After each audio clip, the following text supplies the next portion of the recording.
안녕하세요. 윤기성 미카엘 신부입니다.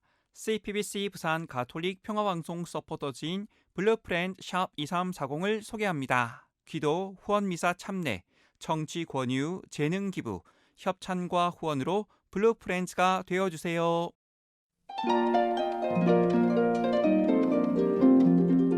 연중 제19주간 목요일에 보내드리는 오늘의 강론, 부산교구 금정성당 부주임 김덕헌 베드로 신부의 강론을 들으시겠습니다.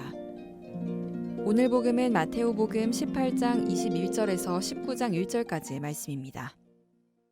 그때 베드로가 예수님께 다가와 주님, 제 형제가 저에게 죄를 지으면 몇 번이나 용서해 주어야 합니까?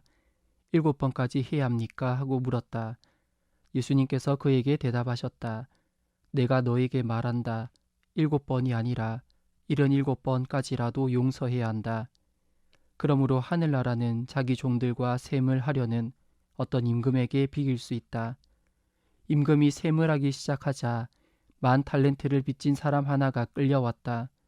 그런데 그가 빚을 갚을 길이 없으므로 주인은 그 종에게 자신과 아내와 자식과 그 밖에 가진 것을 다 팔아서 갚으라고 명령하였다.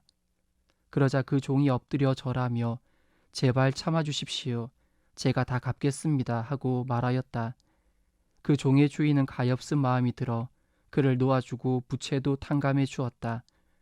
그런데 그 종이 나가서 자기에게 100데나리온을 빚진 동료 하나를 만났다. 그러자 그를 붙들어 멱살을 잡고 빚진 것을 갚아라 하고 말하였다. 그의 동료는 엎드려서 제발 참아주게 내가 갚겠네 하고 청하였다. 그러나 그는 들어주려고 하지 않았다. 그리고 가서 그 동료가 빚진 것을 다 갚을 때까지 감옥에 가두었다. 동료들이 그렇게 벌어진 일을 보고 너무 안타까운 나머지 주인에게 가서 그 일을 죄다 일렀다. 그러자 주인이 그 종을 불러들여 말하였다. 이 악한 종아, 네가 청하기에 나는 너에게 빚을 다 탕감해 주었다. 내가 너에게 자비를 베푼 것처럼 너도 네 동료에게 자비를 베풀었어야 하지 않느냐. 그러고 나서 화가 난 주인은 그를 고문 형리에게 넘겨 빚진 것을 다 갚게 하였다. 너희가 저마다 자기 형제를 마음으로부터 용서하지 않으면 하늘의 내 아버지께서도 너희에게 그와 같이 하실 것이다. 예수님께서는 이 말씀들을 마치시고 갈릴레아를 떠나 요르단 건너편 유다 지방으로 가셨다. 베드로가 예수님께 용서에 대해서 묻습니다. 몇 번이나 용서해 주어야 합니까? 7번까지 해야 합니까? 그 당시 사회에서는 7번도 적은 횟수가 아닙니다. 더군다나 성경에서 7은 완전함을 뜻합니다. 그러니 베드로는 7번이면 충분히 용서해 준 것이라 생각하고 그리 여쭌 것입니다. 그런데 예수님께서는 77번까지라도 용서하라고 하십니다. 그러면서 예수님께서는 빚진 이의 비유를 들려주시죠. 비유에는 우리에게 와닿지 않고 이해되지 않는 돈의 단위가 나옵니다. 먼저 당시 화폐의 단위부터 살펴볼까 합니다. 탈렌트가 나오는데 그리스의 화폐 단위입니다. 다음으로 데나리온이 나오죠.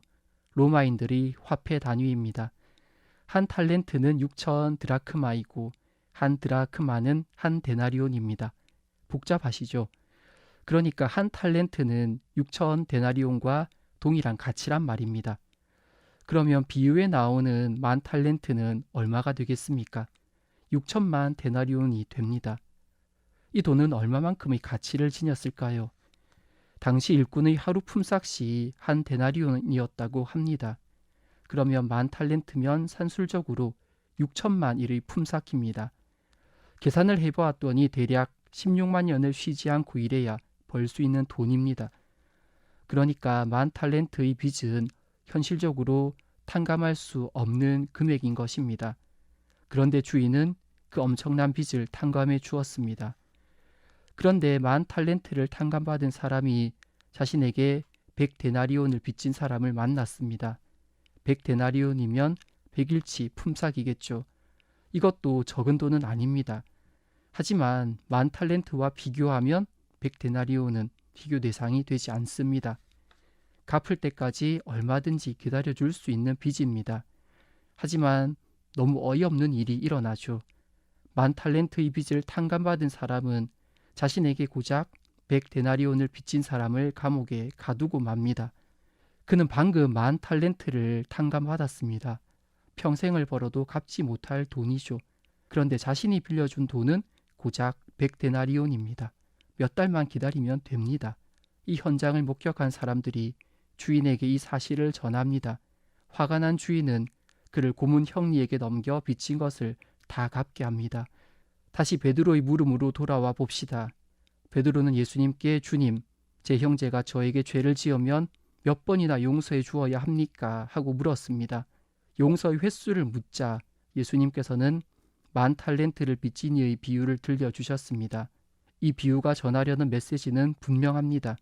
우리가 하느님으로부터 헤아릴 수 없는 사랑으로 용서받았으니 우리도 자신에게 잘못한 형제를 용서해야 한다는 말입니다. 그러나 용서 앞에서 한없이 옹졸해지고 인색해지는 우리입니다. 절대로 용서할 수 없다고 합니다. 나는 너무 큰 상처를 받았고 상대방은 뉘우치는 마음도 없는데 내가 왜 용서해야 하냐고 말합니다. 그럼에도 우리가 용서해야 하는 것은 우리도 용서받았기 때문입니다. 우리는 10,000달란트를 탕감받은 종입니다. 아닌데 나는 빚진 적도 없고 용서받은 적도 없다고 생각하십니까? 아닙니다. 그렇지 않습니다. 우리는 주님의 기도에서 이렇게 기도합니다. 저희에게 잘못한 일을 저희가 용서하오니. 요한 크리소스토무스 교부는 이 구절을 주의하며 이렇게 말씀하셨습니다. 우리는 다른 어느 때보다 용서할 때 하느님을 가장 닮았습니다.